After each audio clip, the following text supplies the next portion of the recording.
মনে রাখতে স্যার আমি মনে রাখবো। তো লাল ভাইয়া আপনার দালালি ব্যবসা কেমন চলতেছে? স্যার আপনাদের তো ভালোই চলতেছে। বাহ, ভালো হইলে ভালো। বলতেছি মাঝে মধ্যে বাইরে ভরসা করিয়েন, ছবি পাঠিয়ে দেখুন। আর ভাই কি আর করে? হ্যাঁ স্যার আপনার সাথে আমি একটু পরে কথা বলি। ভাইয়া লজ্জা পেলেছেন কেন? দালালি ব্যবসা করে তাকে লজ্জা পেলে চলবো নি? দালাল এখন উঠতে নির্লজ্জ বেহায়া বেলাজা বেসরম। স্যার আমি ফোনটা রাখছি। হ্যাঁ আরে হ্যাঁ, দা কথা কথা রাখি ফোন করছি। আই কি কাটতেছে আর আনের কি কথা বলেন তো? আপনি যা বলছেন তাতে আমি বিব্রত বোধ করছি। দালাল বিব্রত বোধ করতেছে কেন? বুঝতাম পারছি। আপনি একটা কাম করে আল্লাহ দিয়ে একখানা দালালি করে ফেলেন, বিব্রত বোধ কাটি যাইব।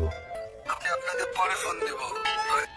বাবুরে এত সহজে কাল্লারে কাটুস? আল্লাহ পাশাপাশি